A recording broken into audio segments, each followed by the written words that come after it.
It's here at the top of the hour to review the first question on the test because there seems to be this is kind of hit and miss. It wasn't intended to be, but let's take a look at this. So you've got a constant coefficient equation here, and here's the complementary solution.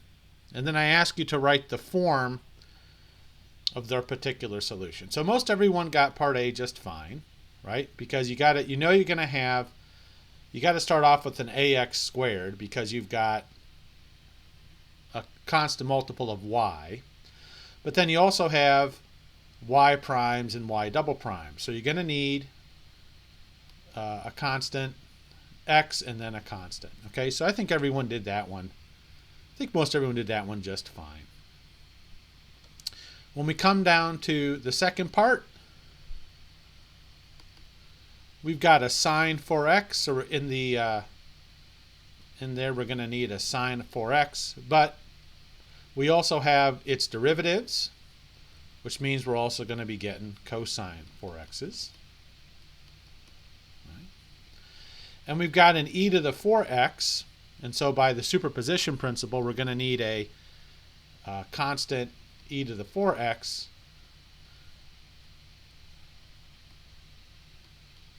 And once you take derivatives of that, you're just going to get more and more e to the 4x's. Okay, so I think most everyone got that one. This is the one where things started going off the rails for people. That spoke to a larger issue later on.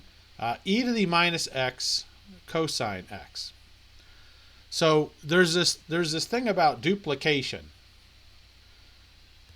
right? So some of you thought of this that, oh, this is going to be duplicated here, but it's not, because duplication is if I had a constant e to the minus x, and this is not a constant, this is a cosine function. So for the yp here, you're going to need e to the minus x cosine of x's, and then when you take derivatives of this, you'll be getting e to the minus x's sine of x's. But there's no need to tack on any x's here. All right. The functions e to the minus x cosine x and e to the minus x are already linearly independent. You can actually go through and compute the Wronskian. It's the constant multiples of e to the minus x that would get absorbed into the complementary solution and then zero themselves out. Okay.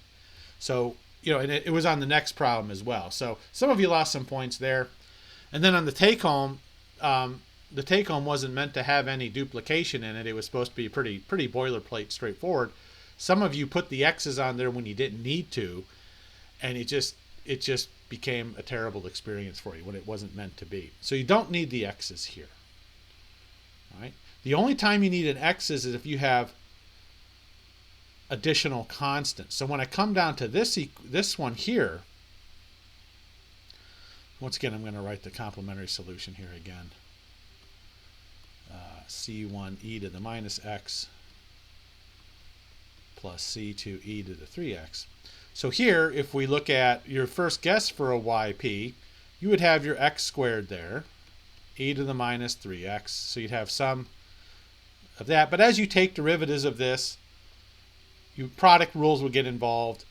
You would end up getting bx e to the minus 3x's and said c e to the minus 3x's. Okay? But if I look here, notice I've got constant e to the 3x's in the complementary solution. So if I stuff this in to the diffie-q, right, this would get absorbed into the complementary solution and end up zeroing out. Okay? So it's on this last one that we need to tack on an x. So what we need here to avoid that duplication would be to multiply by x. Now if I multiply this by x, I would have a cx, so I'd have to multiply that by x to get a bx squared, and that by x get an ax cubed, so we have the linearly independent pieces.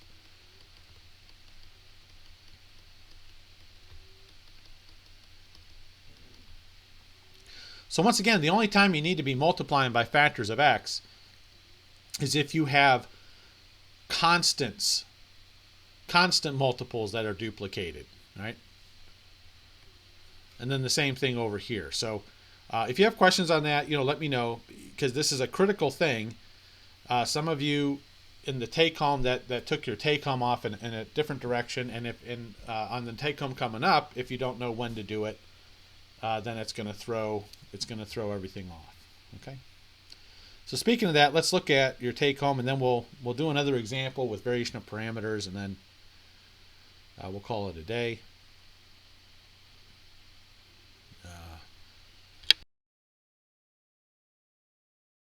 So next week is spring break. We won't have class. And so the week after spring break, March 20th, is when this is due. So this is due 2 weeks from today.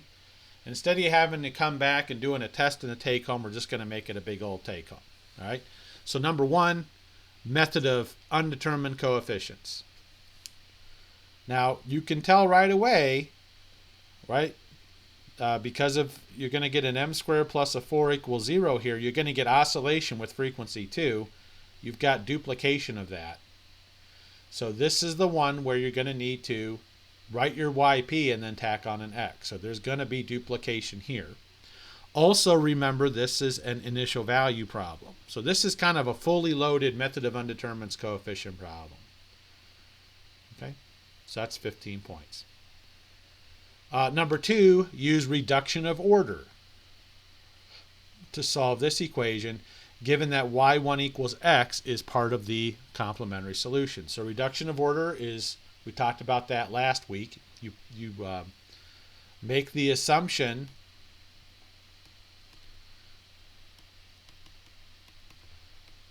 that your solution looks like a variable u times y1, which in this case is u times x. You stuff that in. You should get a first order equation for u prime, which then you can integrate to get u and all that good stuff. So that's a reduction of order question. That's worth 10 points. Number three, this is a lot like the one we're going to do today. All right, so 3, use variation of parameters to find the general solution. Find the solution which satisfies these initial conditions. And then number 4 is kind of a theoretical one. Suppose y1 equals e to the mx is a solution to the constant coefficient equation. This. Find the value of a so that ax y1 is a solution to this equation. So this is speaking to that why you multiply an x to eliminate duplication. Okay, so this is a more general phenomenon of, let's say you got a yc. Let's say part of your yc was like that c1 e to the minus x plus c2 e to the 2x. Okay, and let's say your differential equation equaled, something times, or like e to the 2x again. All right. So you notice you've got part of the yc in the non-homogeneous term. This goes back to looking at what happens when you tack on the x to show what happens in general. Okay. What assumptions must you make about m in order to guarantee a solution? So here what we're looking for is we're looking for a. We're looking for a. All right. Now the hint is to remember that if y1 is a solution to this equation, that means that a2m squared plus a1m plus a naught is 0. So if you see this should show up when you stuff this in, and that's going to zero out. And you should be able to solve for a in terms of m. There should be m's in your answer for a. And then, what's the relationship there between, there'll be a will be in terms of m's and some of these little a's. And you should see what's going on there. So that's more of a theoretical one. Little puzzler there, but there you go. So there's no test 8, only take home 8. That'll be it. Also, too, this is midterm. So I've been trying to update the grade to cumulative grade, course grade, with total points throughout the semester. So you can take a look and see where you're at. Let me know if you have any questions. All right, welcome in, Zach. I didn't see you pop in there. Okay, so today we're going to finish off variation of parameters. Let's look at this example. Very similar to one on the take-home. We'll be studying this class of equations after the break. You may recognize this is an example that's we could do using that substitution. So this is a lot like the one we did via substitution. Okay, so that would be one way we could actually get to this. We'll talk about a different way here after the break. Okay, solve this differential equation given the complementary solution. So here we have a non-constant coefficient equation. It's non-homogeneous because we've got it equal to 9x and not 0. And we're given the complementary solution. So that means we're all set to use variation of parameters. So to do variation of parameters, we need to identify a y1 and a y2. And y1 and y2 can be any two linearly independent solutions to the complementary solution. So we can pick off x there and x to the minus 2 as our linearly independent solutions. We need to know what the Vronskin of these are. So remember how to get the Vronskin. In the first row, you have the functions themselves. And in the second row, you have their what?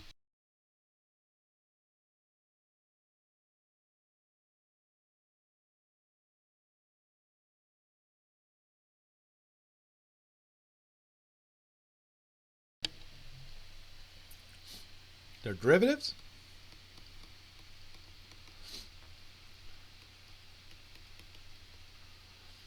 Derivative of x. Derivative of x to the minus 2. Now you take that derivative, you got the zig minus the zag.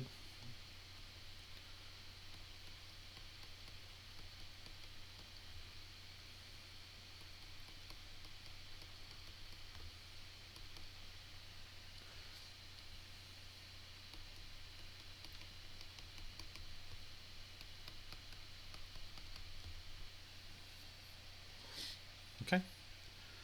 Now notice here we're assuming that x is positive. And so if x is positive, this is never going to be 0. It wouldn't be 0 anyway, but it always exists because x is positive, and that's, well, I'm sorry, not positive. It's just never equal to 0. Okay, it's going to be defined and never equal to 0 as long as x is positive. Okay, so that's y1, y2 in the Vronskin. And then the last ingredient we need is the f of x. Now, I'm going to say this again. One of the most common mistakes here is how you get the f of x. The way we get the f of x is we need to put it in the form y double prime plus p of xy prime plus q of xy equal f of x. The key here being the coefficient of y double prime is 1. So if I look at the equation as given to me,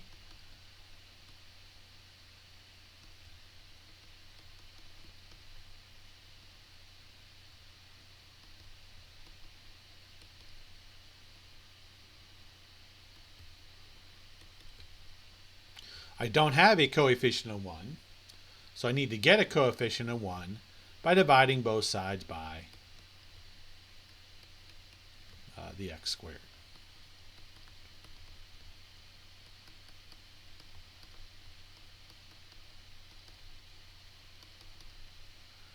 This now is my f of x.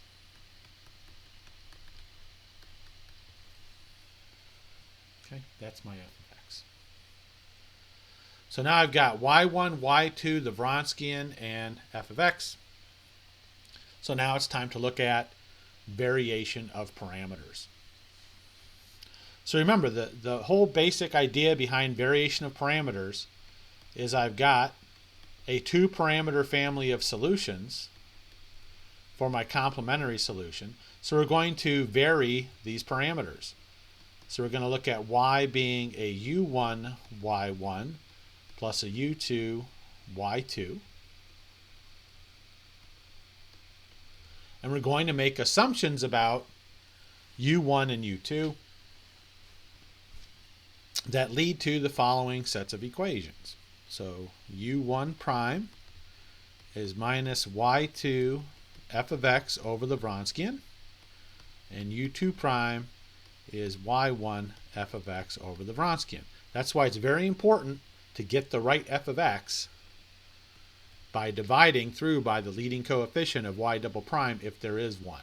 Okay, and there's one like this on the take home, you're going to have to do that division. And I know I've said this now like several times, don't forget to do it.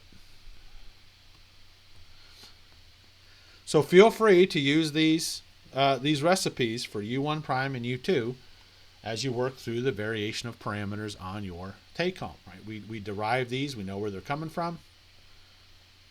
I was happy to see on the take home, I think one or two of you actually pulled out the old Cramer's rule, which was nice. Because when you use Cramer's rule, it's very easy to see how you're solving the system, even though it is technically an inefficient method. But anyway, u1 prime is equal to minus y2 f of x. So minus y2. y2 we're calling x to the minus 2.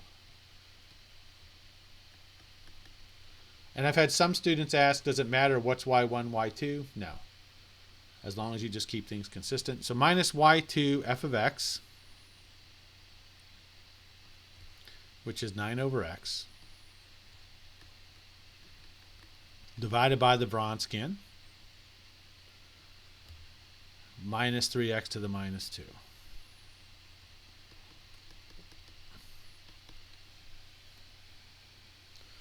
Now we go through and simplify that.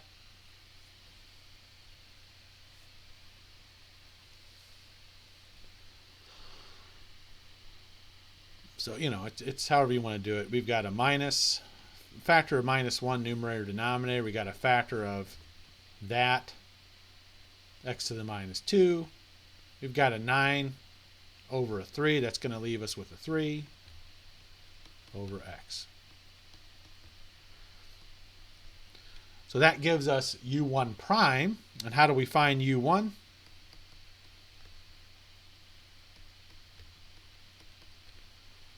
We integrate u1 prime.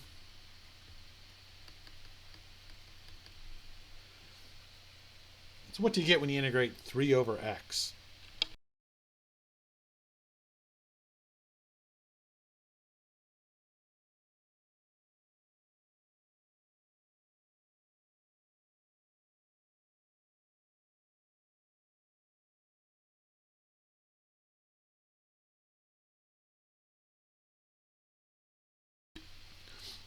So that's going to give you your natural log. But they told us that we're assuming x is positive, so we can suppress the absolute values there. So that's going to be u1.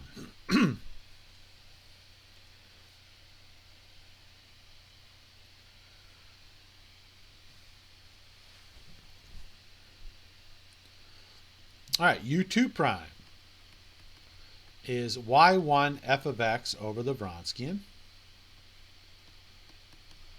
So we go back, who was the y1? Y1 was just x. So it's x times the f of x, 9 over x over the Wronskian, minus 3x to the minus 2. So we're just plugging that stuff in. We simplify this. We get a negative 3 over x to the minus 2, which is negative 3x squared.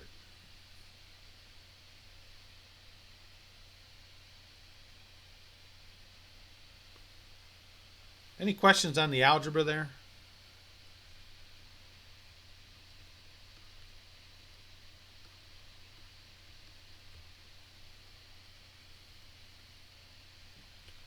So now to get u2 prime, or u2 rather, we integrate u2 prime minus 3x squared dx.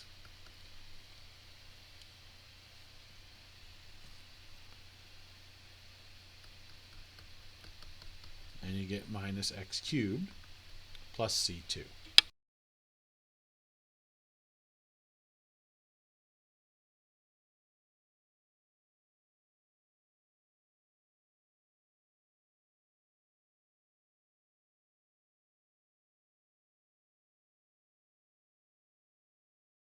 And now the bad joke, you've solved it for u's, now you got to solve it for me. Remember, the general solution is u1 y1 plus u2 y2. So I go back to u1. That's the coefficient function for y1. So 3 natural log x plus c1 times y1, which is x,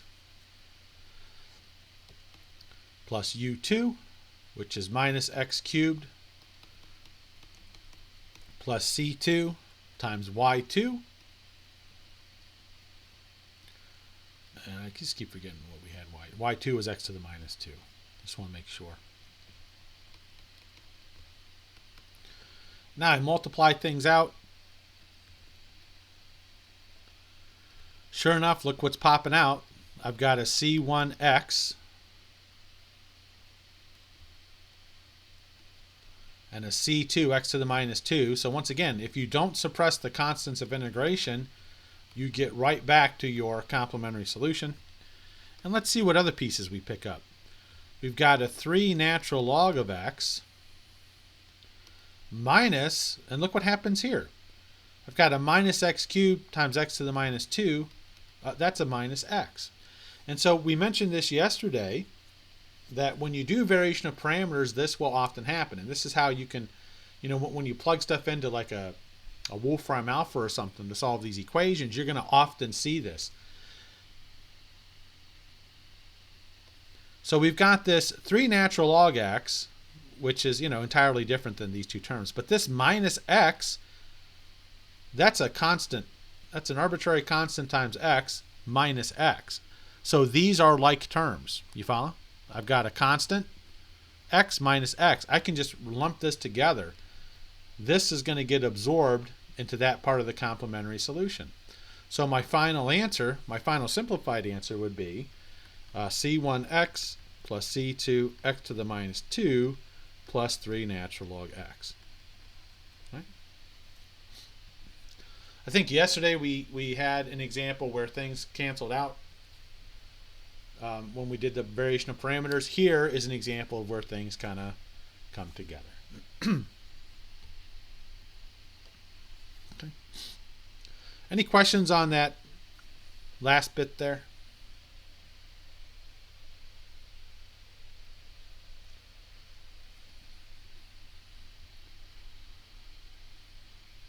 There you go. All right, let's look at this last one.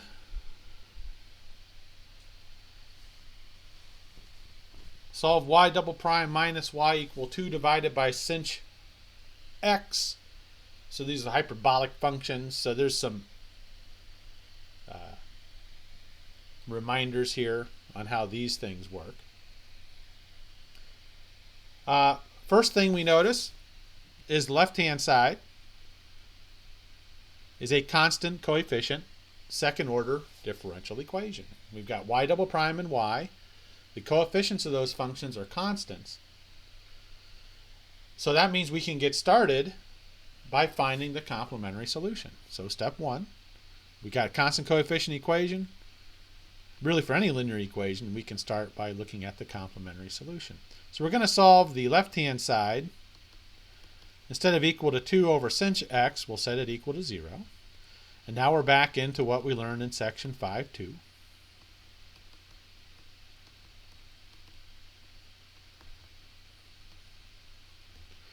So you plug that in.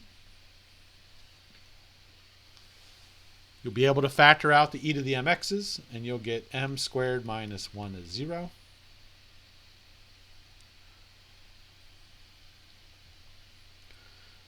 So m will be plus or minus 1.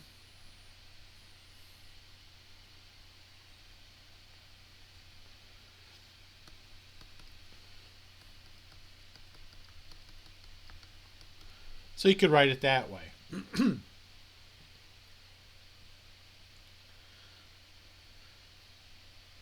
All right, that's one way to write the solution. Now we did have another way to write the solution back in section 5.2 that involves cinches and cosh's.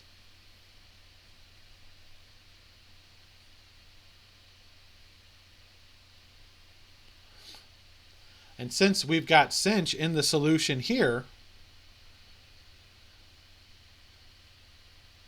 That says, you know what, it's probably best if we write it in terms of cinches and coshs. So let's go back and recall from 5.1,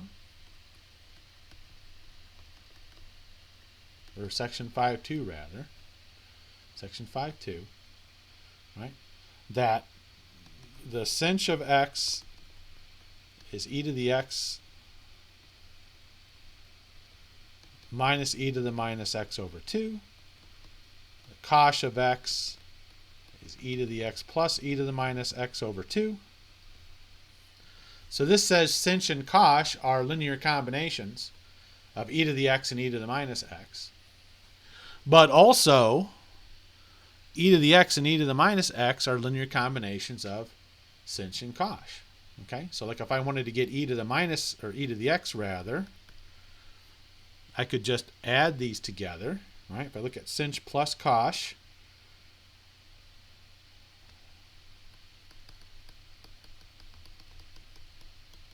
so e to the x is a linear combination of these two, because if I add these up, I get a half e to the x plus a half e to the x, and these cancel out. And I can get e to the minus x likewise as a linear combination. If I take cosh minus sinh, the e to the x's would cancel out. The e to the minus x's, since I'm subtracting, they would double up. So we mentioned this back in section 5.2. Sinh and cosh are linear combinations of e to the x and e to the minus x, and e to the x and e to the minus x are linear combinations of sinh and coshes. And of course, we can show with the Wronskian, which I think we did. If I look at the Wronskian of sinh and cosh, it's never 0. So the long and short of it was that when you had a solution to this differential equation, if you had it in terms of c2 e to the x plus, or c1 e to the minus x plus c2 e to the x, you can replace all those linear combinations with linear combinations of sinh and cosh. This was just a different form of that solution. And because the non-homogeneous part of this solution is expressed in terms of sinh, this is the form of the complementary solution we're going to look at. Okay.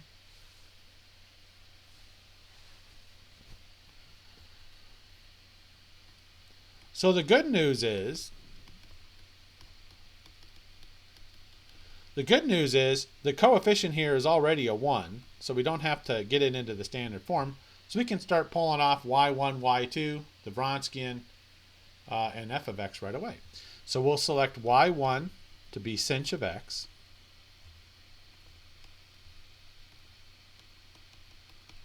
We'll pick y2 to be cosh of x. And now we'll calculate the Wronskian.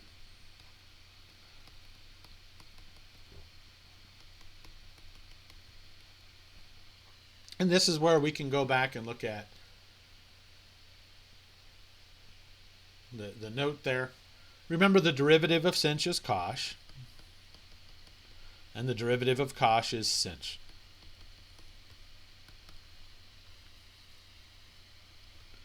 So we do the zig minus the zag. I get sinh squared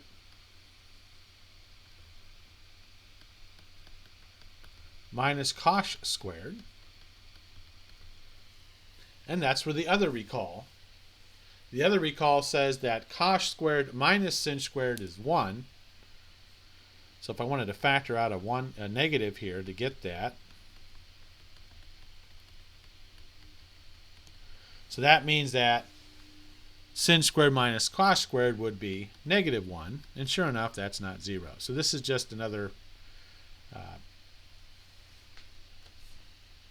this proves that those are, in fact, linearly independent solutions. And we need that for the recipe anyway. And I guess the last thing we'll note it right here, we know what our f of x is. Okay.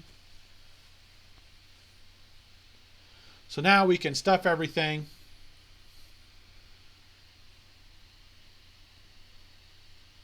into the formula here. So u1 prime is going to be minus y2 f of x over the Wronskian. So minus y2 would be minus cosh times f of x, 2 over sinh x over the Wronskian.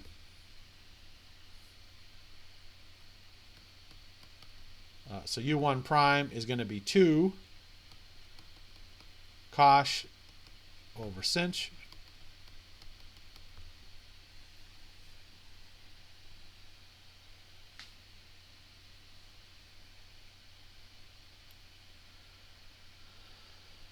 And so to get back to u1, we're going to have to integrate u1 prime.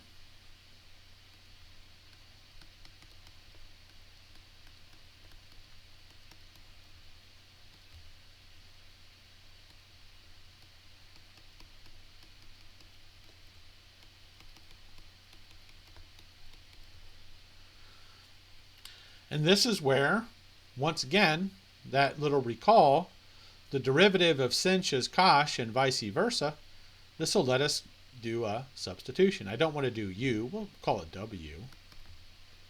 And I kind of want to keep track here on time because Mentor has to leave early these days. So we could let w be sinh. dw would be cosh. So in the land of w's, this would be a 2 over w dw. So that would integrate out to a log.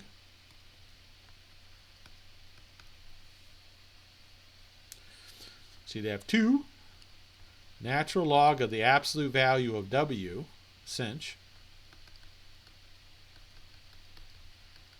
plus your constant.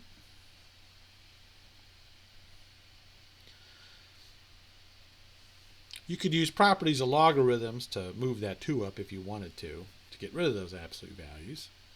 But there's that. Any questions on that integration there?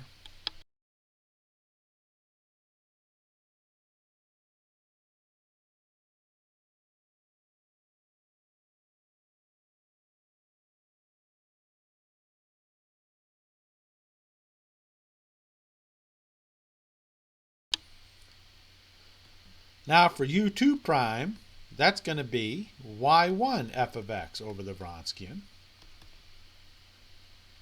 And y1 was sinh. So this works out pretty fast.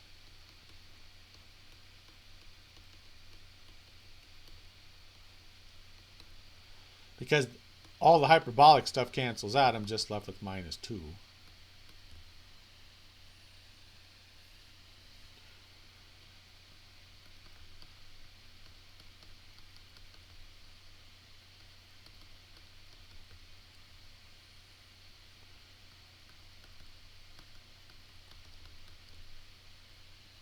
So u2 is minus 2x plus c2.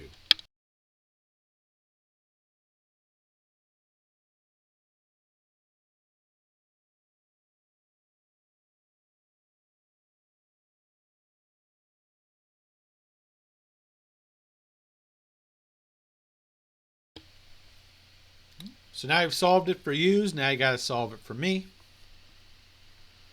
Y is u1 y1 plus u2 y2. u1, 2 natural log absolute value sinh plus c1.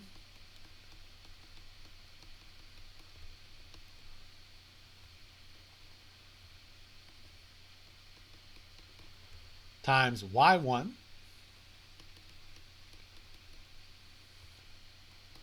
plus u2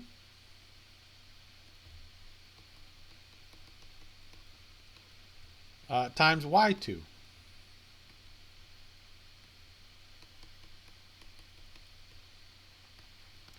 And sure enough, as long as you don't suppress the constants of integration, you should always recover your complementary solution.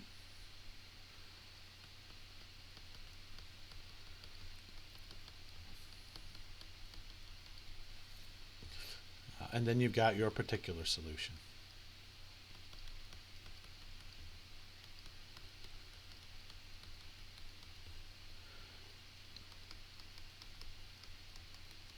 Okay.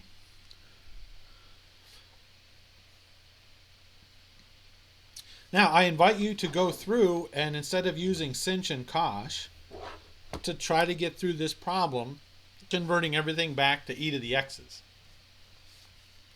At the end of the day, you would end up with something equivalent to this solution. Would it be a little more challenging? Okay. I've always felt hyperbolics kind of get cheated in our curriculum these days. When I came up through the ranks, and it might have been the same with Rick. I don't know if he remembers, or Rick, I don't even know if you have a calc book from the old days. Hyperbolics used to get like half a chapter. Yes. You had your hyperbolics, you had your inverse hyperbolics, you had derivatives of hyperbolics, integrals of hyperbolics. And when they did substitutions, the trigonometric substitutions, they also did hyperbolic substitutions. Okay. So I always like to bring them back because depending on what you're doing, like we saw in that one application with the pursuit curves, hyperbolics are a big deal. They greatly simplify what that solution looks like, and helps you kind of keep track of things much better than their logarithmic equivalents. All right, but there you go. Okay, there you go. And there's the homework for it. Okay.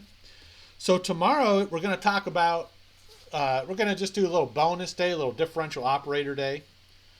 So feel free to tune in if you want to learn more about differential operators and a different approach to undetermined coefficients. It's a nice little exploration that you could easily turn into a project. If I don't see you tomorrow, I'll have office hours Friday morning. That'll help us. If you have questions as you work through Take Home 8, I'll be here Friday morning, and then we get a week off. All right. So if I don't see you tomorrow or during office hours on Friday, I hope you have a good spring break, catch your breath, maybe get caught up on some things, and then we will see you a week from Monday. All right. Take care, folks. Have a great rest of your day.